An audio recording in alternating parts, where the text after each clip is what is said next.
Chers frères et sœurs, bien-aimés dans le Seigneur, le texte de l'Évangile d'aujourd'hui nous appelle à la veille comme les textes précédents qui couronnent la fin de l'année liturgique et qui bientôt va nous ouvrir les portes de l'Avent. Le Seigneur nous dit, frères et sœurs, tenez-vous sur vos gardes, de crainte que votre cœur ne s'alourdisse dans les beuveries, l'ivresse et les soucis de la vie, et que ce jour-là ne sombre sur vous à l'improviste comme un filet. Il s'abattra en effet sur tous les habitants de la terre entière. Restez éveillés et priez en tout temps. Ainsi vous aurez la force d'échapper à tout ce qui doit arriver et de vous tenir debout devant le Fils de l'homme. La prière, dans un premier temps, dans ce texte, frères et sœurs bien-aimés, nous permet de nous libérer des beuveries, de l'ivresse et des soucis de la vie. Nous sommes déjà très certains de la condition qui est la nôtre, l'origine de notre fragilité et de notre misère, l'origine de cette débilité dans laquelle l'humanité est plongée avec son cortège de péchés, entre autres les beuveries, l'ivresse et toutes sortes de mal, de maux. Frères et sœurs bien-aimés, ici, nous avons l'explication claire et nette de cette condition, sortie de la divine volonté et qui maintenant subit les affres des passions humaines. La seule véritable explication, c'est que nous ne sommes plus en Dieu. Et naturellement, puisque nous ne sommes plus en Dieu et que la vie divine n'est plus notre habitation, puisque la Trinité n'est plus notre demeure, il ne nous reste plus qu'une seule chose, frères et sœurs, élever nos cœurs, nos esprits et nos âmes vers Dieu par le moyen de la prière.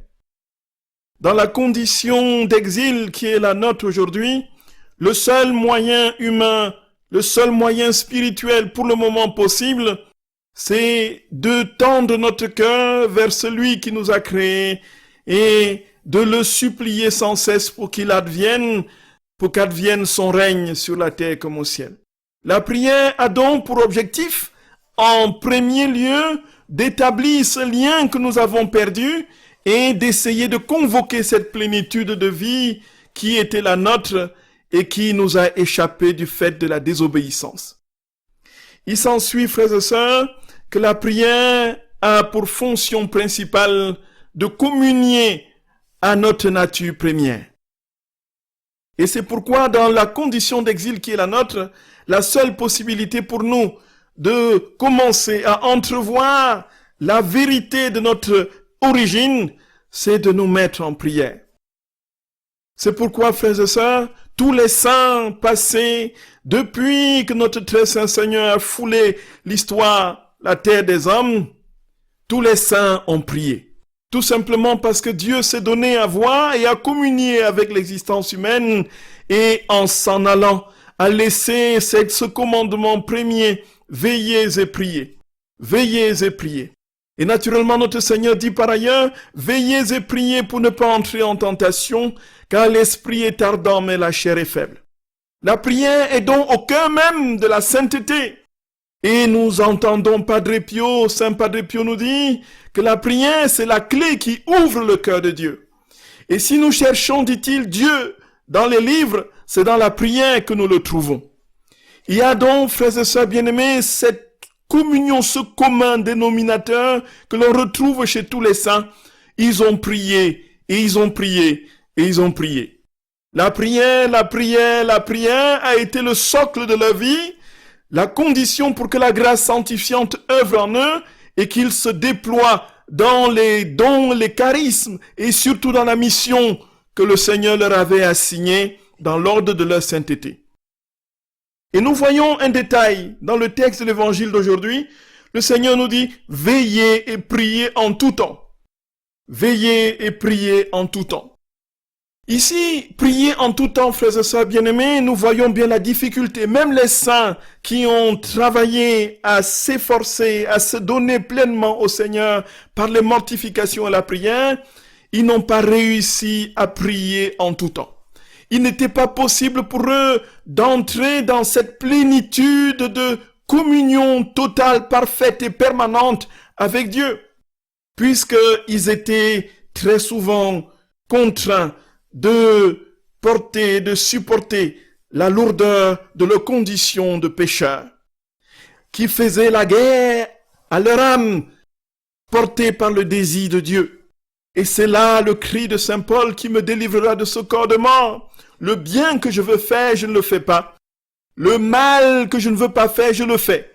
Qui me délivrera de ce corps de mort. Ils étaient tous confrontés à cette vérité douloureuse de leur condition pécheresse qui les plongeait dans les abîmes parfois du découragement et du désespoir. Ils se relevaient par le biais de l'espérance.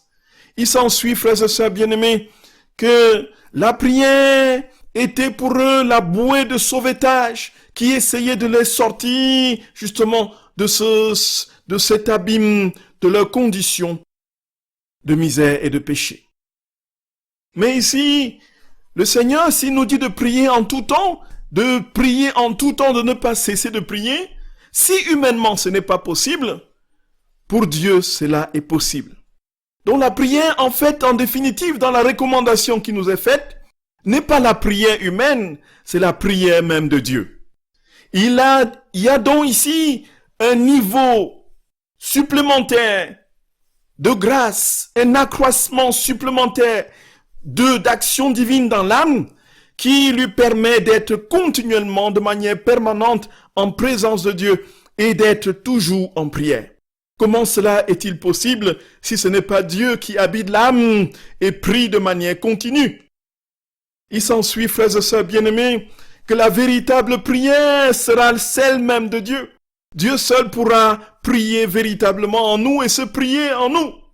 Et il s'ensuit qu'il ne nous reste plus qu'une seule chose, le laisser entièrement saisir notre âme, notre cœur, notre esprit, notre corps, les trois facultés de l'âme, l'intelligence, la volonté, la mémoire, tout notre être, pour que tout notre être soit des éclaboussures de la présence et de la gloire du Seigneur, pour qu'il lui-même, il fasse sa volonté en nous, qu'il déploie ses œuvres en nous, et parmi ses œuvres, frères et sœurs bien-aimés, il nous donnera cette grâce de la constante communion avec lui par la prière.